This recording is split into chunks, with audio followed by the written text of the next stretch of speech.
Blueberries for Sal by Robert McCloskey.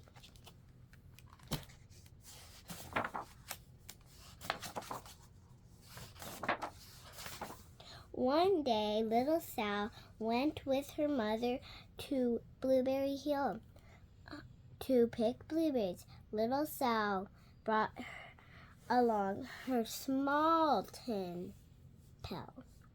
Her mother brought her large tin pail, but to put blueberries in.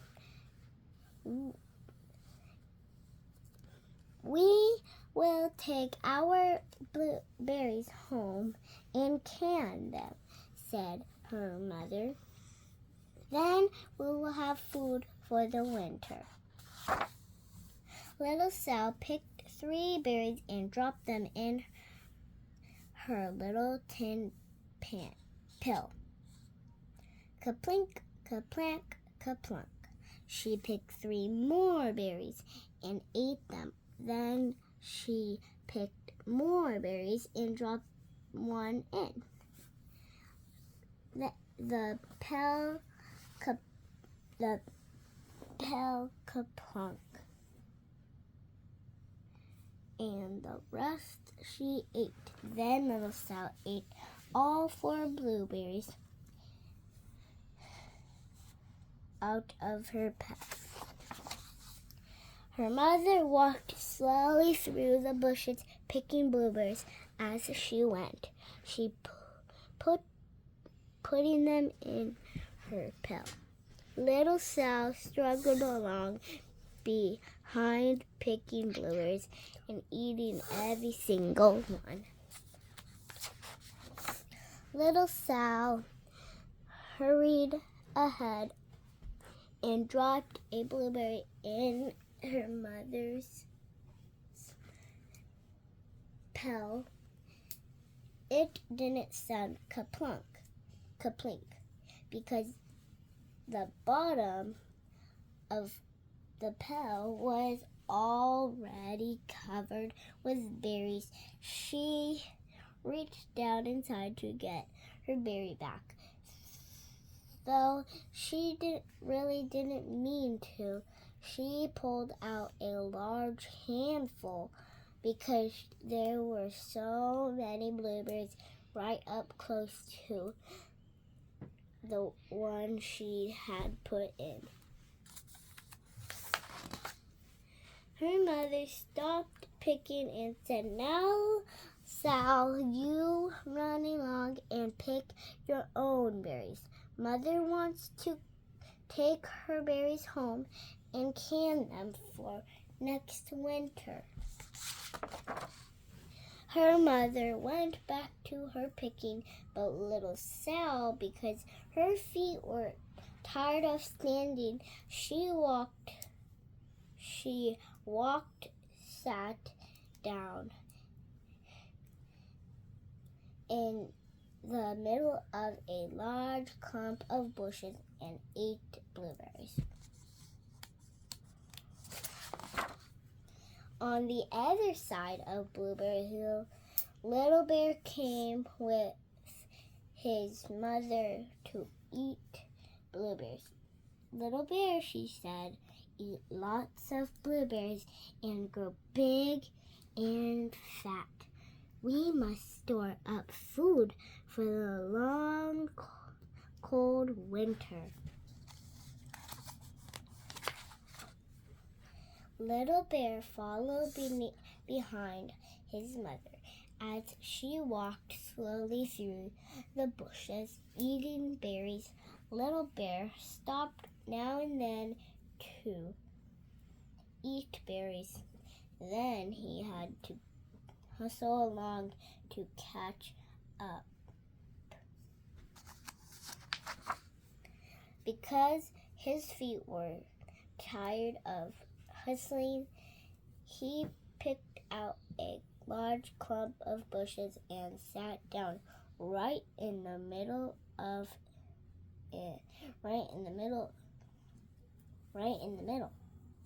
and ate blueberries. Over on the other side of the hill, Little Sal ate all of the berries she could reach from where she was sitting. Then she started out to find her mother. She heard a noise from around a rock and thought, "That is my mother walking along." But it was a mother crow and her children, and they stopped eating berries and flew away, saying, "Caw, caw, caw." Then she heard another noise in the bushes and thought, "That is surely my mother, and I will go that way." But it was Little Bear's mother instead. She was tramping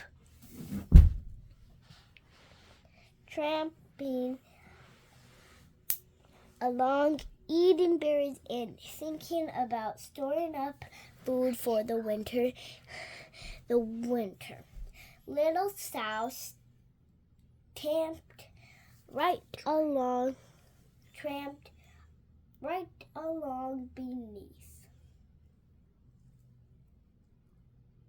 behind.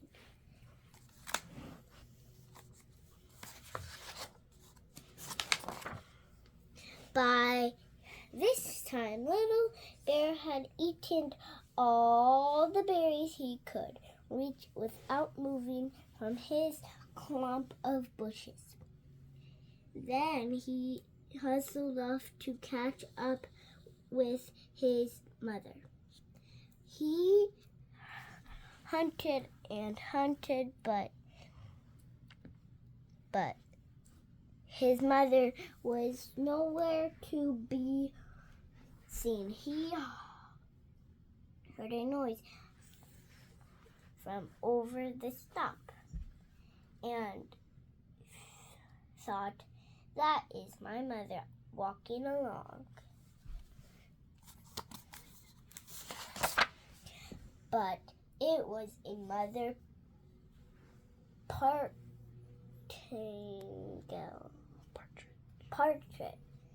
and her children. They stopped eating berries and hurried away. Then he heard another noise in the bushes and thought, "That is surely my mother, and I will go that way." But it was Little Sal's mother instead. She was walking along, picking berries, thinking about canning them for next winter. Little Bear hustled right along behind Little Bear and Little Sal's mother. Little Bear and Little Sal's mother and Little Sal and Little Bear's mother were all mixed up with each other. And among the blueberries on Blueberry Hill. Little Bear's mother heard Sal walking along behind and thought it was Little Bear. She said, "Little Bear, munch, munch, eat all you gulp can possibly hold, swallow." Little Sal said nothing. She picked 3 berries and dropped them.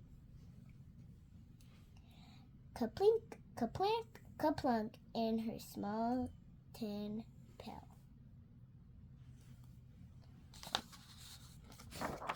Little Bear's mother turned around to see what on earth would make a noise like that. Grumph! She cried, choking on a mouthful of berries. Good. This is not my child. Where is Little Bear? She took one good look and backed away. She was old enough to be shy of people, even a very small person like little Sal. Then Little Bear, she turned around and walked off very fast to hunt for Little Bear.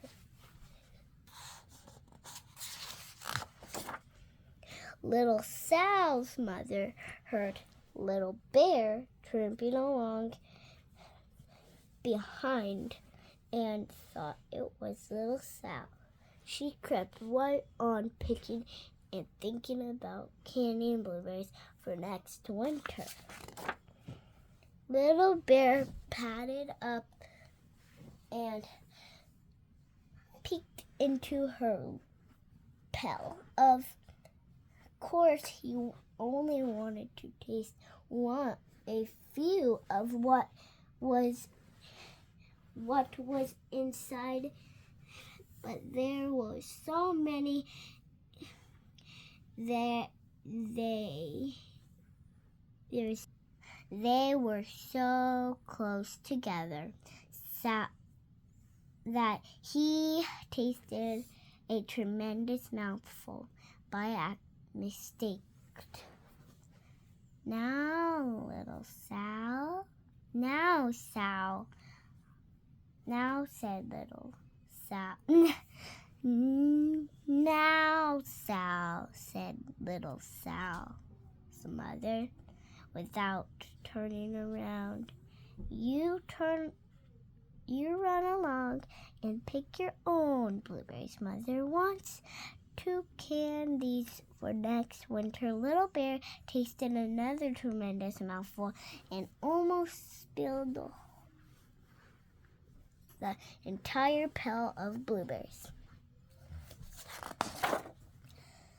Little Sal's mother turned around and gasped, "My child, my goodness, you are not Little Sal. Where is my child?" Little Bear just sat munching and swallowing and licking his lips. Little Sal's mother slowly backed away. She was old enough to be shy of bears, even very small bears like Little Bear. Then she turned and walked away quickly to look for Little Sal. She hadn't gone very far before she heard ka-plink, ka-plank, ka-plunk. She knew just what made that kind of noise. Little Bear's mother had not hunted very long before she heard a hustling sound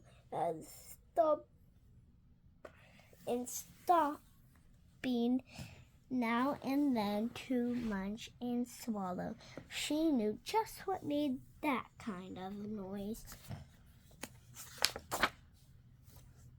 Little Sal and his mother went home down one side of Blueberry Hill, eating blueberries all the way and full of food stored up for next winter. And Little Sal and her mother went down the other side of Blueberry Hill and picked berries all the way and drove home with food to can for next winter and a whole pail full of blueberries and 3 more besides.